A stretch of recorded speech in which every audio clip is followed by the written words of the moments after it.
దేవునికి మహిమ కలుగును గాక. దేవాతి దేవుడు సామెతల్లో దేవుడు సొలొమోను రచించిన సామెతల గ్రంథములో మొదటి అధ్యాయము దేవుడు ఇక్కడ 22వ అధ్యాయములో దేవుడు మాట్లాడు, ఎన్నాళ్ళు జ్ఞానము లేని వారులారా మీరెన్నాళ్ళు జ్ఞానము లేని వారుగా ఉందురు. దేవుడు జ్ఞానం ఇచ్చేవాడండి. దేవుడు ఆయన చేతిలో సర్వ సంపదలు ఉన్నాయి. సొలొమోను ఇశ్రాయేలు ప్రజలు ఏలటానికి మరి దేవుడు వచ్చి సొలొమోను నీకేం కావాలి అని అడిగినప్పుడు సొలొమోను ఏమడిగాడంటే, అయ్యా ఈ ఇశ్రాయేలు ప్రజలందరినీ ఏలటానికి నీ జ్ఞానము కావాలయ్యా, నీ జ్ఞానము కావాలి అని అడిగినప్పుడు దేవాతి దేవుడు నీ శత్రు ప్రాణమైన ఐశ్వర్యమైనను ఏది నువ్వు అడక్క జ్ఞానమును అడిగేవు కాబట్టి వాటితో పాటు సర్వ సంపదలు నీకు అనుగ్రహింపజేస్తానని సొలొమోనుతో దేవుడు మాట్లాడి ఉన్నాడు. అలాంటి జ్ఞానముతో నింపబడిన సొలొమోను రాను రాను రాను రాను దేవునికి దూరం అయిపోతూ దేవుని జ్ఞానాన్ని విడిచిపెడుతూ లోక జ్ఞానముతో ఆకర్షించబడి లోక జ్ఞానముతో సొలొమోను నిండిపోయి మరి దేవుణ్ణి పక్కన పెట్టినట్లుగా మనం చూస్తూ ఉన్నాం. దేవుని జ్ఞానాన్ని దేవుణ్ణి పక్కన పెడితే భయంకరమైన పరిస్థితులకు మనం గురైపోతామండి. యెహోవా గద్దింపుకు లోబడిన వాడు ధన్యుడు. పలుమార్లు సొలొమోను దేవుని చేతిలో నుండి జారిపోతున్నప్పుడు పడిపోతున్నప్పుడు ఇతర అన్య స్త్రీలకు సొలొమోను ఆకర్షించబడుతున్నప్పుడు దేవుడు ప్రత్యక్షమై దర్శిస్తాడండి, గద్దిస్తాడు. నీ తండ్రి నడిచిన బాటలో నువ్వు నడుస్తలేదు, ఇదిగో నా కట్టలు నా ఆజ్ఞలకు లోబడకుండా, ఇదిగో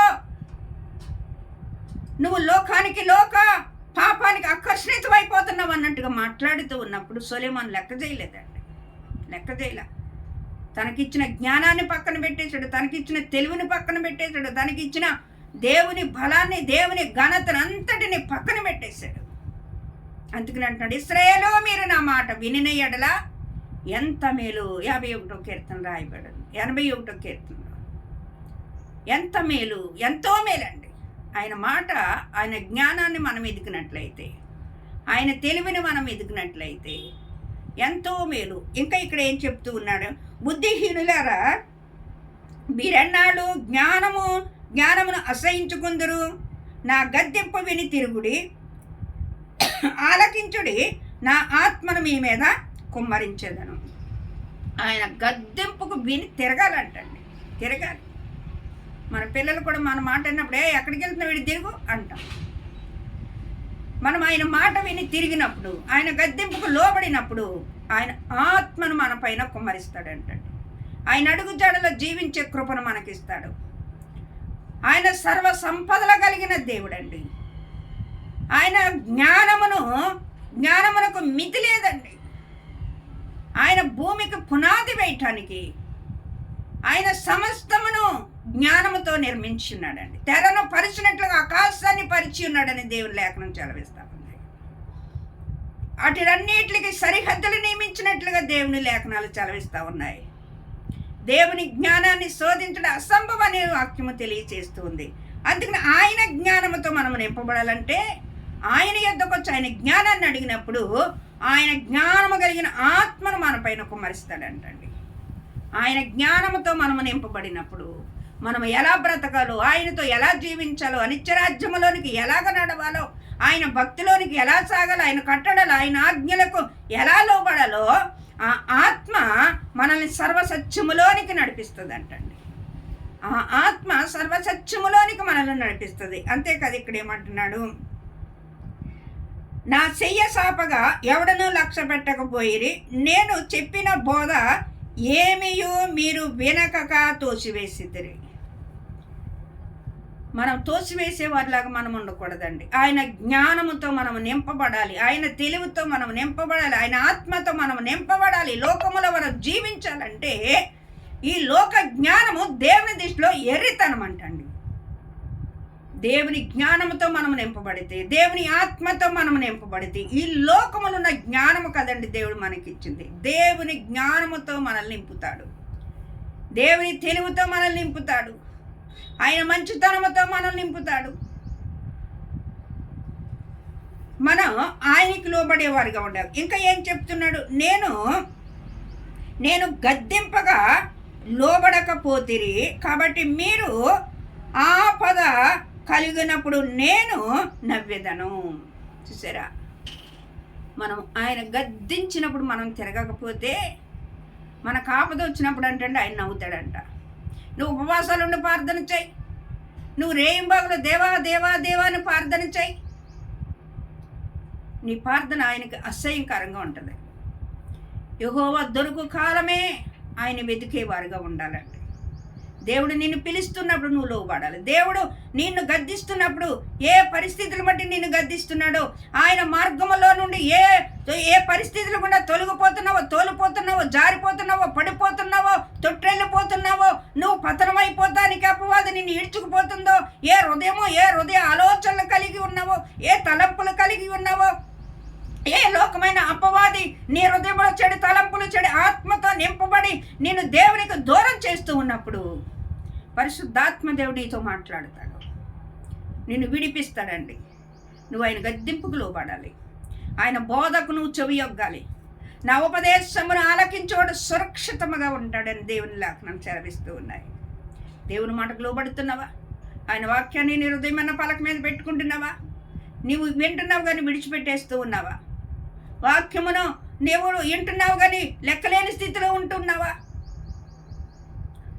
నువ్వు వాక్యాన్ని నింపుకోవాలంటే హృదయంలో, వాక్యాన్ని హృదయమన్న పలక మీద రాసుకోవాలి. వాక్యమే మీ జీవితంలో కార్యసాధనము చేస్తుంది. వాక్యమే, ఇది మనుషుల వాక్యమని ఎంచగా, ఇది యెహోవా చేత మాట్లాడుచున్న ఆ మాటలని మీరు ఆ వాక్యమును అంగీకరించిన ఎడల ఆ వాక్యమే కార్యస్థితి జరుగుతుందని దశలోనికి రాసిన పత్రికలో 4వ అధ్యాయం రాయబడి ఉంది.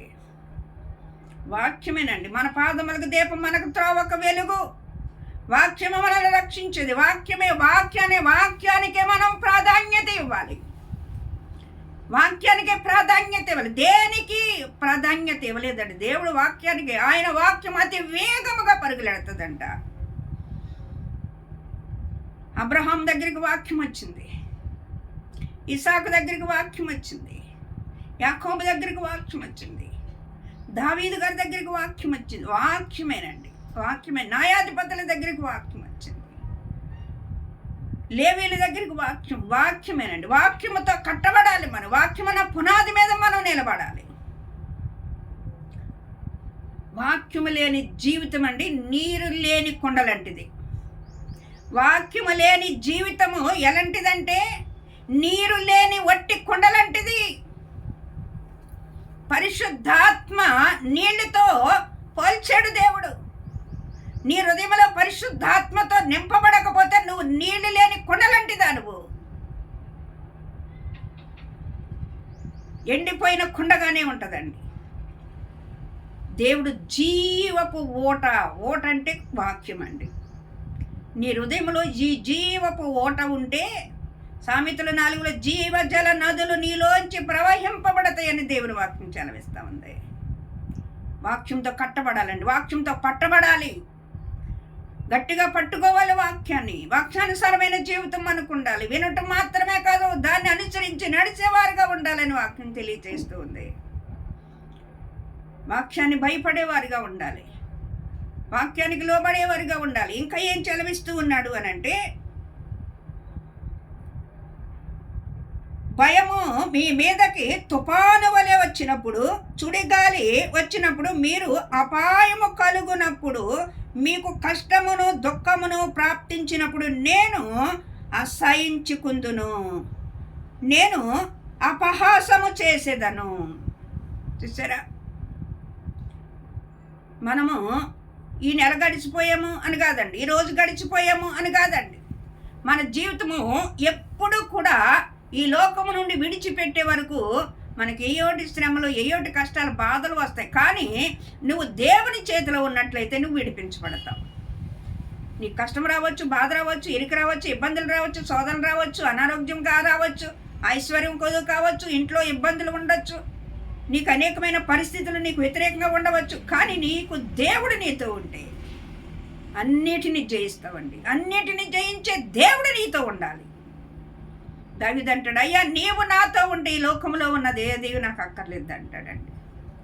ఆయన మనతో ఉండాలి, మనలో ఉండాలి. వాక్యమే నీరు, ఆ వాక్యమే జీవపు ఓట. వాక్యము లేనివాడు ఒట్టి కొండ అని దేవుడి వాక్యం చదివిస్తూ ఉంది. ఆ జీవపు ఓట అయిన వాక్యం నీళ్ళు లేకపోతే నీరు లేని బావి ఎలాగైతే ఎండిపోయి తాగేవారికి దాహానికి నీళ్ళు ఇవ్వదో అలాగే మన జీవితము కూడా ఎడారి స్థితిలో ఉంటుందండి.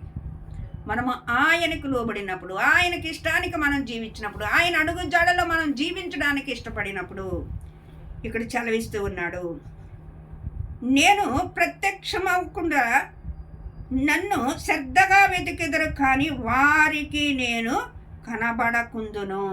శ్రద్ధగా వెతుకుతామంటండి. అప్పుడు శ్రద్ధగా వెతుకుతామంట. ఎంత శ్రద్ధగా వెతుకుతాము అని అంటే, సుఖ సంతోషాలు ఉన్నప్పుడు, ఆనందం ఉన్నప్పుడు, అన్ని భోగాలు ఉన్నప్పుడు, అన్ని ఆరోగ్యం ఉన్నప్పుడు ఎవరి మాటకు లెక్క చేయం. దేవుడు అక్కర్లేదు, ప్రార్థన అక్కర్లేదు, సన్నిధి అక్కర్లేదు.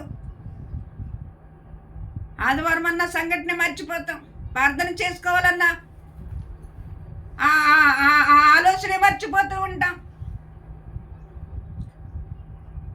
అన్నీ బాగున్నప్పుడు అండి దేవుడు గుర్తురాడు. అన్నీ సంతోషంగా ఉన్నప్పుడు, అన్నీ ఆనందంగా ఉన్నప్పుడు, ఆరోగ్యంగా ఉన్నప్పుడు, ఐశ్వర్యంతో ఉన్నప్పుడు, డబ్బు కొదువు లేనప్పుడు, కుటుంబంలో సమాధానంతో ఉన్నప్పుడు, శాంతితో ఉన్నప్పుడు, నీకు అన్ని చుట్టుపక్కల అన్నీ నెమ్మదిగా ఉన్నప్పుడు, అన్నీ బాగున్నప్పుడు దేవుని పక్కన పెట్టేసేవారుగా మనం ఉంటాం. చాలా జాగ్రత్త, చాలా ప్రమాదకరం. నువ్వు దేవుణ్ణి పక్కన పెట్టేసి అన్నీ బాగున్నాయి అని నువ్వు అనుకుంటే నువ్వు చాలా ప్రమాదకరములో ఉన్నావు. నువ్వు చాలా ప్రమాదకరంలో ఉన్నావని నువ్వు గుర్తించాలండి. చుడిగాలి వచ్చినట్లు అకస్మాత్తుగా వాడికి శోధన వస్తుందని దేవుని వాక్యం చదివిస్తుంది. ఏ సమయాన ఏ సుడిగాలి వలె వస్తుందో నీకు తెలియదండి. మనం జాగ్రత్తగా ఉండాలి. దేవుణ్ణి మనం తోసివేసేవారుగా ఉండకూడదు. దేవుణ్ణి మనము లెక్క పెట్టలేని వారిగా ఉండకూడదు. నా గద్దింపు విని తిరగాలండి. ఆయన వైపుకు తిరగాలి. అయ్యా ఏం చెప్తున్నావు చెప్పయ్యా, ఏం మాట్లాడుతున్నావు మాట్లాడి, నేను ఎలా బ్రతకాలో నాకు నేర్పించాయా, నీ ఆజ్ఞలు గైకొని నేను నీ యందు అడుగు జాడలు ఎలా జీవించాలో నాకు నేర్పించాయని నువ్వు అడిగినట్లయితే ఆయన ఎప్పుడు నీతో సహవాసం చేసేవాడిగా ఉంటాడు. యోబు గ్రంథంలో రాయబడి ఉంది కదా 22లో, యోబు గ్రంథంలో 22:19లోనూ ఉన్నది, నాతో సహవాసము చేసిన ఎడల మీకు మేలు కలుగును, సమాధానము కలుగునని రాయబడి ఉందండి. ఆయనతో సహవాసం చేస్తే మేలు కలుగుతుంది, సమాధానము కలుగుతుంది. మన సరిహద్దుల్లో దేవుడు సమాధానకర్త అయిన దేవుడు మనకుంటాడు. మనము దేవునితో ఉందాం, ఆయన మాటకు లోబడదాం. మనము ఆయన పిలిచినప్పుడు మనం పలకాలండి. మనం పిలిచినప్పుడు కాదు, ఆయన పిలిచినప్పుడే మనం పలికేవారుగా మనం ఉందాం. అకస్మాత్తుగా ఉరుము వచ్చినప్పుడు, మనకి శ్రమ వచ్చినప్పుడు ఆయన పలకడంటండి. ఆయన మనకు ఉత్తరం ఇవ్వడంట, జవాబు ఇవ్వడంట. ఆయన అసహించుకుంటాడు, నవ్వుతాడంట. నేను పిలిచినప్పుడు నువ్వు పలికేవమ్మా? ఇప్పుడు నీకు అవసరం వచ్చిందని నువ్వు పలుకుతున్నావా? ఇప్పుడు నన్ను గేకేస్తున్నావా? వాక్యం చూసుకోండి, మీరు ఉందో లేదో అలాగా మీరు చూసుకోండి. దేవుడు మనతో మాట్లాడుతున్నప్పుడు ఆయన మాటకు చెవి యొగ్గే వరకు ఉండాలి. ఆయన పాదాల కడ తల వంచి ప్రార్థించే వరకు ఉండాలి. ఆకాశము వైపు మనం చూసే వరకు ఉండాలి. ఆయన మన పక్షాన గొప్ప కార్యములు జరిగించే దేవుడై ఉన్నాడు. అలాంటి గొప్ప దేవుడిని మనం విసర్జించే వరకు ఉండకూడదని దేవుడు చలవిస్తున్నాడు. ఈ కొద్ది మాటలు తన ఎన్నికల్లో దీవించునుగాక. ఆమేన్.